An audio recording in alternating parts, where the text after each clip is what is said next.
What? 죽으러 가는 거야. Hai, kembali lagi di Vitu Movie. Kali ini kita akan menceritakan sebuah alur cerita film berjudul The Chill yang rilis pada tahun 2023. Film ini sendiri menceritakan seorang pria miskin keturunan Korea Filipina yang menjadi rebutan para mafia dan pembunuh bayaran. Karena ternyata ayah dari pria ini adalah seorang konglomerat di Korea. Baiklah, tanpa berlama-lama di awal, langsung saja kita masuk ke dalam alur filmnya.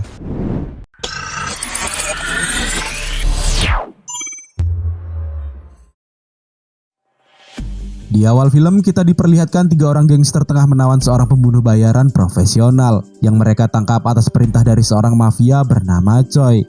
Di saat 2 orang gangster ini menghubungi Choi, Choi mengingatkan untuk mengikat si pembunuh bayaran dengan kuat karena dia adalah orang yang sangat berbahaya. Namun si gangster dengan enteng mengatakan bahwa si pembunuh bayaran tidak seperti yang dikatakan oleh Choi. Buktinya mereka dengan mudah bisa menangkapnya. Tapi tanpa disadari oleh 2 gangster ini, ternyata si pembunuh bayaran sudah berhasil melepaskan ikatannya serta menghabisi rekan mereka. Dan setelah mereka selesai menelpon, mereka pun langsung dihabisi oleh si pembunuh bayaran.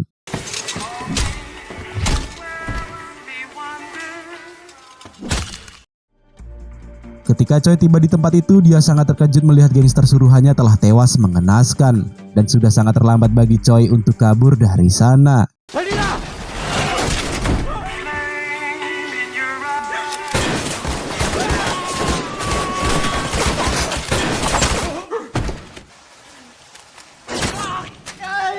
오랜만이다.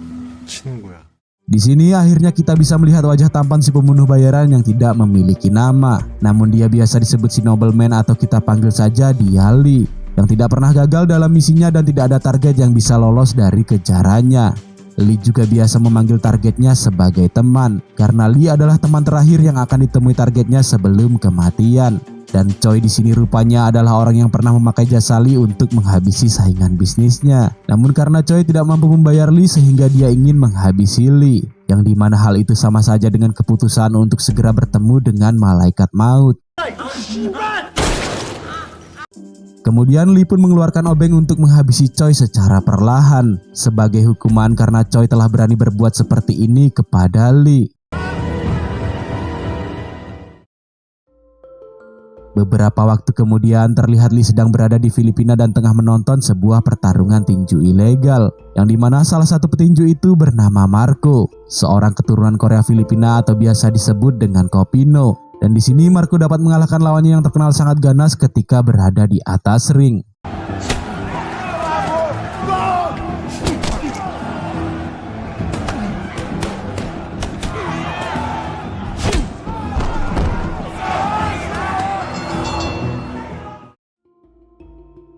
Setelah selesai bertarung, Marco segera mengambil bayarannya dan pergi begitu saja. Lalu setibanya di rumah, Marco segera melihat keadaan ibunya masih bernafas atau tidak. Sebab ibu Marco ini sedang sakit keras dan sangat butuh dioperasi. Namun karena terhalang biaya, Marco hanya bisa merawat ibunya di rumah. Oleh sebab itu Marco menjadi seorang petinju agar bisa mengumpulkan uang lebih banyak. Dan selalu menghemat pengeluaran dengan makan makanan kaleng agar lebih murah. Akan tetapi Marco malah menggunakan uangnya itu untuk memasang taruhan untuk judi bola. Berharap jika menang dia bisa segera membawa ibunya ke rumah sakit untuk dioperasi. Namun sayang, judi tetaplah judi. Manis di awal dan akan rungkat segalanya. Karena 99% penjudi rumah tangganya menjadi berantakan. Hutang di mana-mana dan anak-anaknya menjadi terlantar. Apalagi bagi kalian yang masih muda, tolong selalu ingat bahwa judi menghancurkan kalian dan masa depan kalian. Oke, lanjut ke dalam filmnya.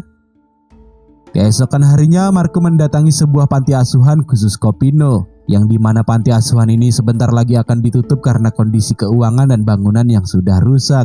Di sini Marco menemui pemilik panti asuhan ini yang bernama Tuan Kim untuk meminta bantuan Tuan Kim mencari ayahnya yang ada di Korea. Karena Marco sudah tidak sanggup mencari uang untuk biaya operasi ibunya yang harus dioperasi secepatnya.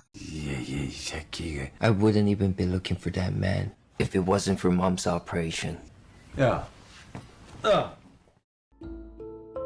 Setelah itu Marco mampir ke sebuah bar untuk sekedar minum es teh sembari memasang taruhan bola. Di saat bersamaan Marco ditemui oleh seorang bule yang kagum melihat pertarungan Marco. Sehingga si bule ingin Marco membantunya untuk merampok toko perhiasan. Karena si bule tahu Marco tengah butuh biaya dan dia yakin Marco dapat diandalkan. Dan nantinya jika rencana perampokan ini berhasil maka Marco bisa langsung membawa ibunya untuk dioperasi. Mendengar tawaran ini, Marco yang sedang butuh uang pun langsung menyetujuinya. Di malam hari, Marco dibekali sebuah pistol dan diminta untuk ke belakang toko untuk mematikan gardu listrik. Namun tiba-tiba muncul segerombol orang yang langsung menyerang Marco.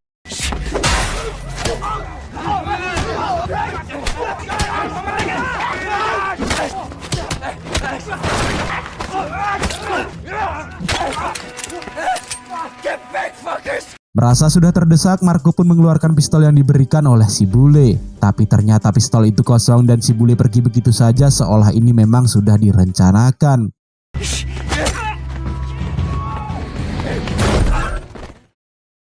Di saat Marco akan kabur, dia tertabrak mobil seorang wanita Korea bernama Yunju, yang membuat semua orang yang mengejar Marco langsung berhenti mengejar Marco.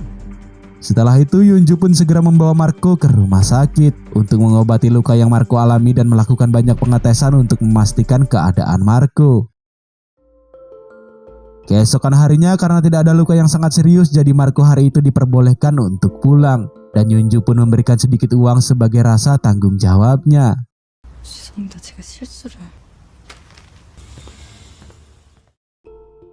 Di saat Marco akan pergi dari rumah sakit, Marco dihubungi oleh Tuan Kim yang memberitahukan jika ayah Marco telah diketemukan. Sehingga Marco bergegas ke panti asuhan milik Tuan Kim.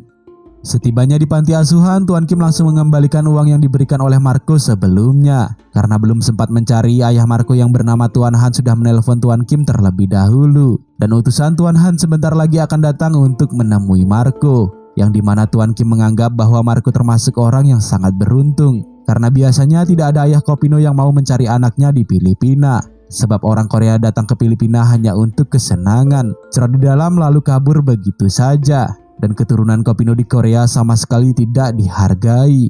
너 치마 뿌려놓고 튀어버리면 그냥 그걸로 땡이지. 그래도 널 잊지 않고 계셨단 얘기야.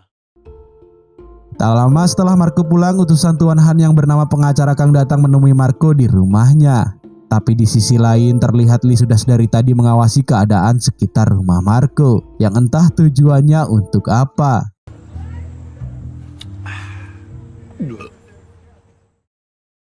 마르코 한?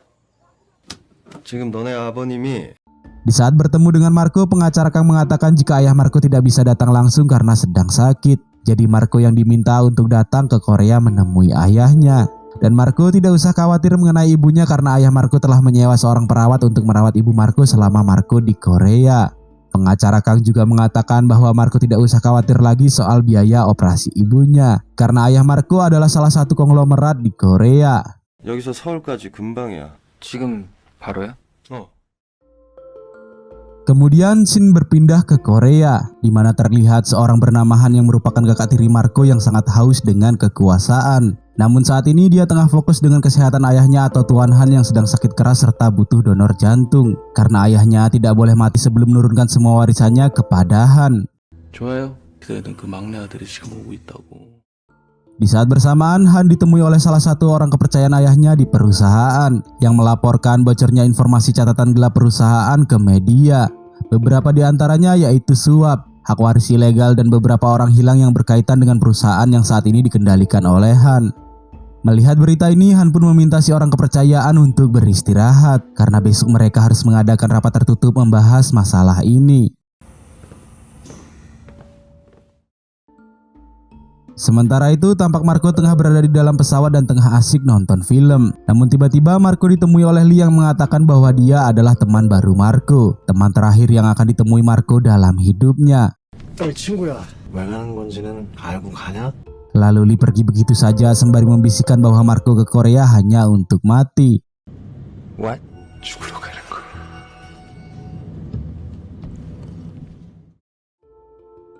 Setibanya di Korea, Marco langsung dikawal ketat oleh anak buah pengacara Kang. Sementara pengacara Kang sendiri tengah dihubungi oleh rekan kerjanya yang ternyata adalah Yunju. Di sini Yunju melaporkan kepada pengacara Kang bahwa dia telah menyelesaikan semua tugasnya di Filipina. yaitu menghabisi si bule dan perawat yang merawat ibu Marco seperti yang diperintahkan. Karena ternyata Yunju adalah seorang pembunuh bayaran yang bernaung pada agensi yang sama dengan pengacara Kang. Namun saat ini Yunju membelot karena dibayar lebih tinggi oleh seorang bernama Gayong atau Gayung yang merupakan adik tiri Marco untuk menghabisi Marco yang saat ini tengah dibawa oleh pengacara Kang. Karena Gayung tidak mau jika sampai Marco bertemu dengan ayahnya. 그냥 원래 주문 대로 해. 오케이.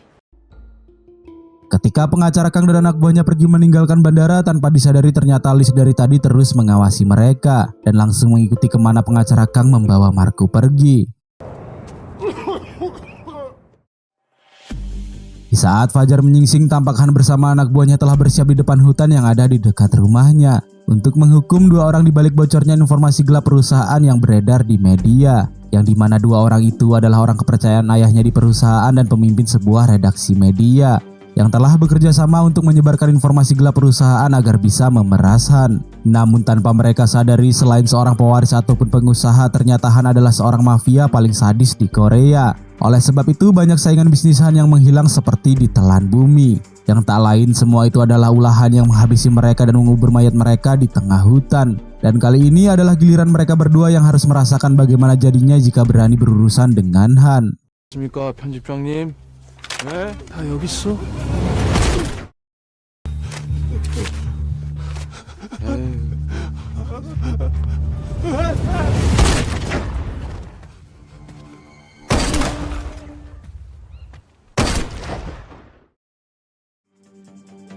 Setelah menghabisi dua orang itu, Han ditemui oleh dokter yang akan mengoperasi ayahnya. Di sini Han meminta si dokter untuk bersiap melakukan tugasnya karena jantung untuk ayahnya sebentar lagi akan datang.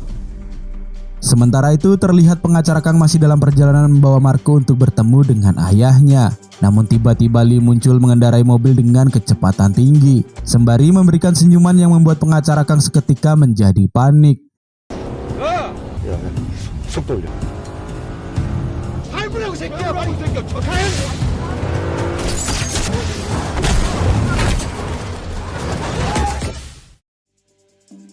Setelah membuat mobil pengacara Kang kecelakaan, Lee pun segera menghabisi semua orang yang ada di dalam mobil kecuali Marco. Kemudian Lee pun menghubungi Han dan meminta uang tebusan senilai 10 juta dolar atau 150 miliar rupiah jika Han ingin Marco tetap hidup. Mendengar hal ini, Han pun meminta semua anak buahnya untuk bersiap-siap. Sementara itu terlihat Marco akhirnya tersadar dari pingsannya. Namun dia sangat terkejut melihat pengacara Kang dan semua orang di dalam mobil itu telah tewas. Di saat bersamaan Marco dipanggil oleh Lee yang tengah santai membaca buku sembari bersender di mobilnya.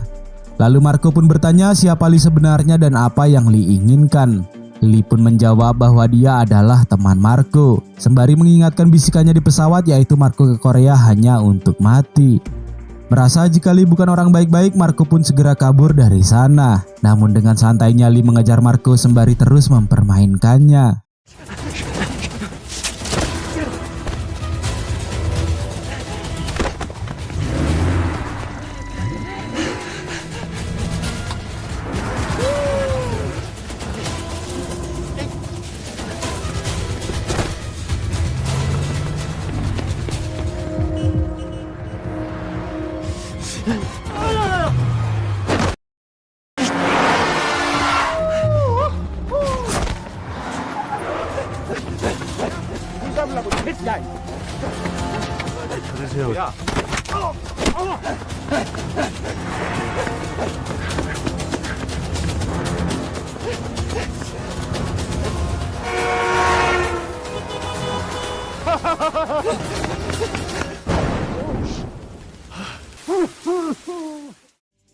Akhirnya Marco bisa lepas dari kejaran Lee berkat hujan turun yang diikuti dengan suara guntur. Sebab Lee sangat takut jika dia harus hujan-hujanan. Di saat bersamaan Lee mengalami batuk yang mengeluarkan darah. Namun dia tetap tersenyum sembari memastikan apakah dia masih tetap ganteng seperti saya.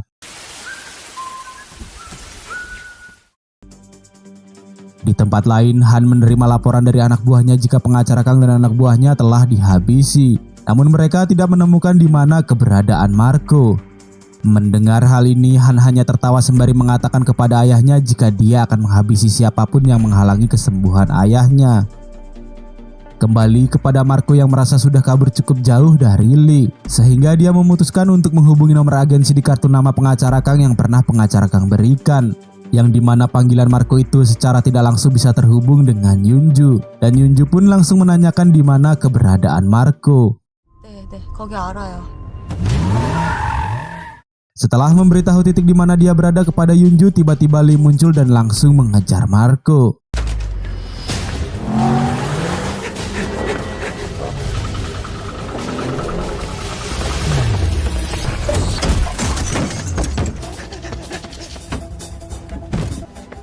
어이 친구!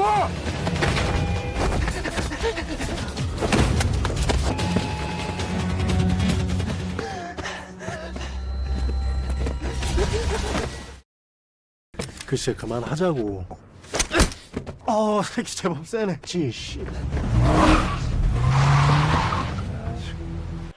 Terlihat jika Marco berhasil kembali lepas dari kejaran Lee setelah dia dijemput oleh Yunju, yang dimana Marco pun langsung menyadari jika Yunju adalah orang yang pernah menabraknya.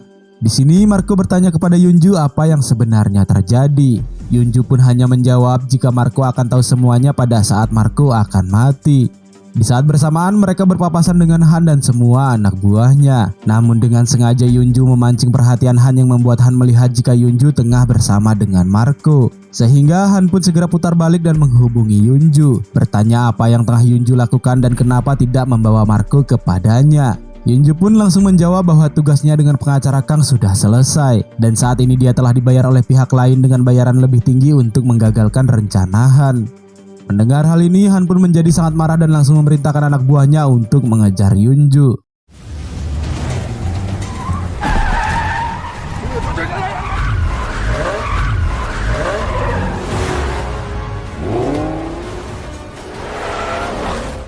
Dari sisi lain, terlihat Lee dengan kecepatan tinggi juga tidak mau ketinggalan dalam aksi kejar-kejaran tersebut. Namun dengan lihainya, Yunju bisa nyelip masuk ke dalam hutan tanpa disadari oleh Lee maupun Han dan anak buahnya.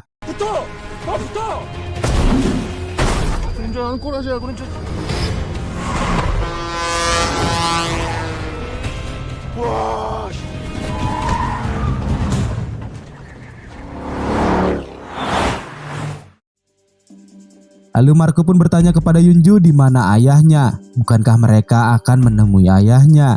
Yunju pun menjawab bahwa ayah Marco berada tidak jauh dari sini. Namun satu hal yang harus Marco tahu jika ayah Marco saat ini tengah terbaring sakit dan butuh donor jantung. Kemudian Yunju pun menceritakan semuanya kepada Marco. Yang dimana semua ini bermula di saat Tuan Han tidak sadarkan diri dan dijebak oleh istri mudanya atau ibunya Gayung untuk mewariskan semua hartanya kepada Gayung dan ibunya. Sehingga setelah Han mengetahui semua itu, dia pun menjadi sangat murka. Akan tetapi untuk merubah semua surat warisan itu, Han butuh ayahnya sehat kembali. Dan sang ayah sempat mengatakan bahwa dia memiliki seorang putra di Filipina. Oleh sebab itu, Han menyewa agensi yang menaungi Yunju dan pengacara Kang untuk mencari anak ayahnya di Filipina yang tak lain adalah Marco. Lalu setelah mereka mendapat semua identitas Marco, Yunju pun diperintahkan menjebak Marco untuk melakukan beberapa tes. Yang dimana dalam penjebakan itu Yunju menyewa si bule dan beberapa orang untuk mengeroyok Marco agar Marco tidak curiga jika dia dibawa ke rumah sakit dan melakukan beberapa tes. Yang hasilnya Marco positif anak kandung Tuan Han dan jantung Marco cocok untuk Tuan Han. Sehingga setelah mendapatkan hasil tes itu, Han memerintahkan pengacara Kang untuk membawa Marco ke Korea. Akan tetapi di saat Marco tiba di Korea, Yunju dibayar lebih tinggi oleh Gayung untuk menghabisi Marco agar Tuan Han tidak mendapatkan donor jantung. Dengan begitu Tuan Han akan segera mati dan Gayung akan menjadi pewaris kekayaan Tuan Han. 요거 네 심장이 필요한 거라고. Setelah mendengar semua cerita Yunju, Marco pun tampak sangat pasrah ketika akan dihabisi oleh Yunju. Tapi tiba-tiba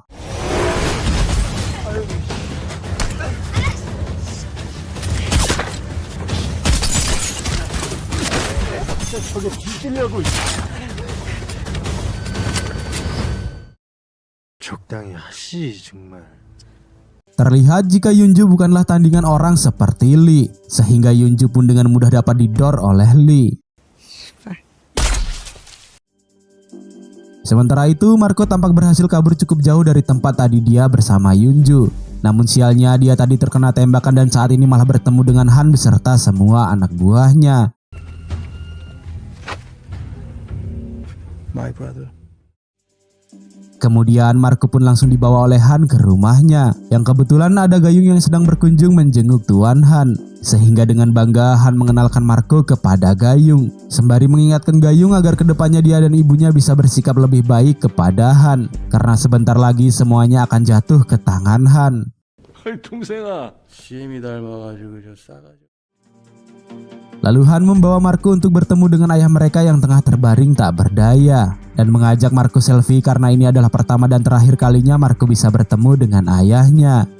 Setelah itu Han memerintahkan anak buahnya untuk melumpuhkan dan membius Marco, karena saat itu juga akan dilakukan operasi pengambilan jantung Marco untuk diberikan kepada ayahnya.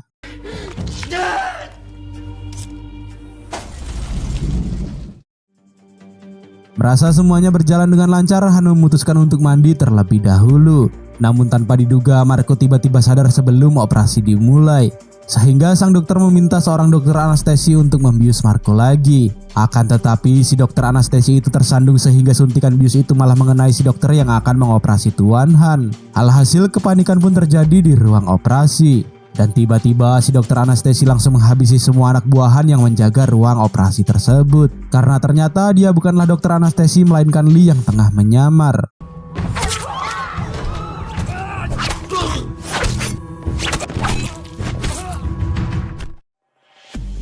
Kemudian Lee pun segera membangunkan Marco agar bisa kabur dari sana. Namun sebelum itu Marco memaki ayahnya yang telah tega melakukan semua ini kepadanya. 와서 지가 살겠다고 해. 우리 시간 없거든. 일단 적당히 해.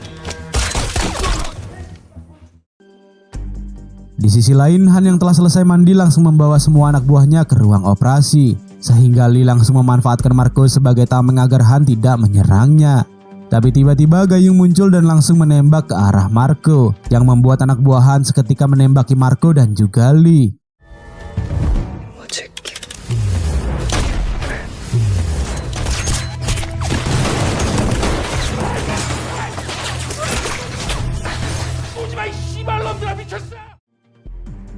Terlihat jika Marco sama sekali tidak terkena tembakan yang dilepaskan Gayung maupun anak buahan.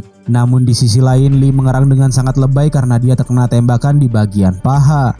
Kemudian Han pun langsung masuk ke dalam ruang operasi, yang dimana Lee kembali memanfaatkan Marco dan Tuan Han sebagai sandera, sekaligus untuk memaksa Han memberikan uang tebusan senilai $10 juta saat itu juga. Karena tidak ada pilihan lain, Han pun segera menghubungi sekretarisnya untuk mengirimkan uang tebusan itu kepada Lee. Dan setelah uang itu masuk ke dalam rekening Lee, Lee pun langsung menyerahkan Marco kepada Han. Namun Lee sempat mengatakan kepada Marco jika hari ini Marco tidak akan mati. Hindi ka mamatay. Stop. Di saat Lee akan pergi, Han pun langsung mengangkat senjatanya, sembari mengatakan orang bodoh mana yang melepaskan Chandra sebelum dia aman. Mendengar hal itu, Lee hanya tertawa dan meminta Han untuk menurunkan senjatanya sebelum dia dan semua anak buahnya mati, karena Lee adalah seorang profesional. 너 상황 파악이 안 되냐 지금? 야 이 새끼야. 와방아!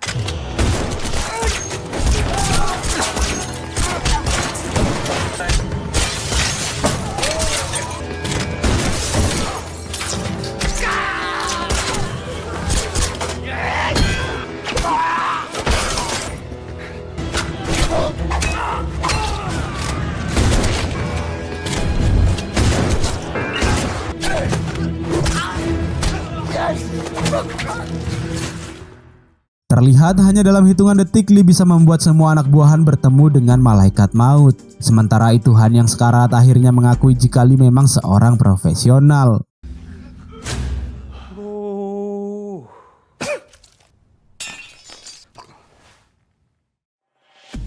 Setelah semua orang berhasil dihabisi, Lee baru mengingat bahwa dia terkena tembakan di kakinya. Sehingga dengan lebay Lee meminta Marco untuk memapahnya. Namun di saat mereka berdua baru keluar dari ruangan itu, tiba-tiba Gayung muncul sembari menodongkan senjata. Di sini Gayung mengatakan bahwa Marco harus mati, karena jika tidak orang miskin seperti Marco kelak bisa akan terus merongrong dan memerasnya. Mendengar hal ini, Marco pun langsung menampar Gayung. Akan tetapi Han langsung meminta Marco untuk membiarkannya saja, Karena sebenarnya Marco tidak ada hubungan apa-apa, bahkan hubungan darah dengan keluarga ini. Lalu Lee pun menceritakan fakta dari semua ini, yang dimana semua ini berawal pada 1 bulan yang lalu, di saat Yunju menyewa Lee untuk menemukan anak Tuan Han yang ada di Filipina. Karena Yunju tahu jika Lee banyak mengenal petinggi dan organisasi yang ada di Filipina. Akan tetapi Lee yang sudah mengetahui tujuan mencari anak Tuan Han adalah untuk diambil jantungnya pun merencanakan sesuatu, yaitu dengan membayar Tuan Kim untuk mencarikan anak yang seusia anak Tuan Han. Dan semua itu pun langsung disetujui oleh Tuan Kim setelah Lee berjanji akan menyumbangkan banyak uang untuk mendanai panti asuhan Tuan Kim yang akan ditutup. Sampai akhirnya dipilihlah Marco yang akan digunakan menjadi anak palsu Tuan Han. Karena Marco dianggap tahan banting jika ada di dalam kondisi berbahaya. Dan kebetulan Marco juga tengah mencari ayahnya untuk biaya operasi ibunya. Kemudian untuk hasil tes yang dilakukan Yunju, ternyata Lee telah membayar seorang dokter untuk memalsukan hasil tes tersebut. Sehingga semua orang percaya dan Marco dijemput oleh pengacara Kang. Lee juga lebih dulu mengamankan ibu Marco ke rumah sakit dan menghabisi perawat ibu Marco. Sebelum orang utusan Yunju datang untuk menghabisi ibu Marco dan perawatnya. Dan tujuan Lee melakukan semua ini adalah untuk berbuat baik sebelum dia mati. Sebab Lee memiliki sakit paru-paru dan divonis hidupnya sudah tidak lama lagi. 그 죽기 전에 나도 좋은 일 하나 합시다 좀. Mendengar semua cerita ini, Marco pun menjadi sangat marah. Namun Lee mengatakan bahwa uang 10 juta dolar itu nantinya akan dibagi untuk panti asuhan dan biaya operasi serta masa depan Marco. Sebab Lee tahu bagaimana rasanya anak-anak di panti asuhan yang sebentar lagi akan ditutup. Karena ternyata Lee juga adalah Kopinu yang dulunya dibesarkan di panti asuhan milik keluarga Tuan Kim.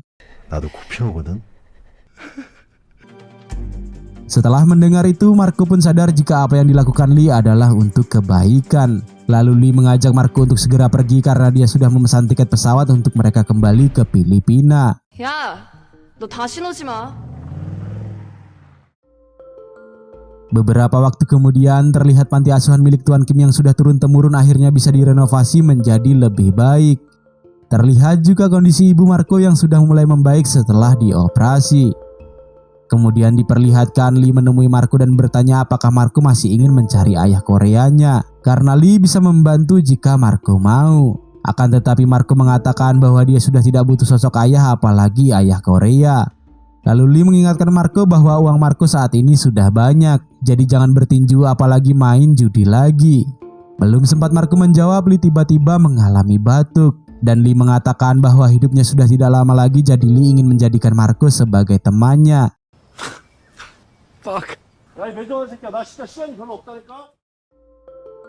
Di akhir film terlihat jika dokter pribadi Lee memberitahukan hasil tes terbaru mengenai sakit yang Lee derita, yang dimana hasil tes tersebut diketahui jika Lee saat ini sudah sembuh dan tidak punya penyakit lagi, yang dimana hal itu juga membuat dokter sangat heran. Namun menurut analisa si dokter, mungkin saja semua ini terjadi karena Lee berhenti merokok secara total, yang membuat kondisi paru-parunya menjadi sehat lagi.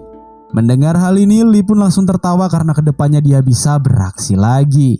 You're in great condition. Dan film pun selesai. Oke, sekian alur cerita film kali ini. Mungkin saja sakit yang dialami Lee bisa sembuh karena ada buah dari kebaikan yang dia lakukan. Oleh sebab itu, berbuat baiklah selagi masih hidup, karena akan ada balasan tersendiri jika kita mau berbuat baik dengan setulus hati. Bye. Take me back to a place where I felt at home. Take me back to a day when we weren't alone. Take me back to an age when the world felt small.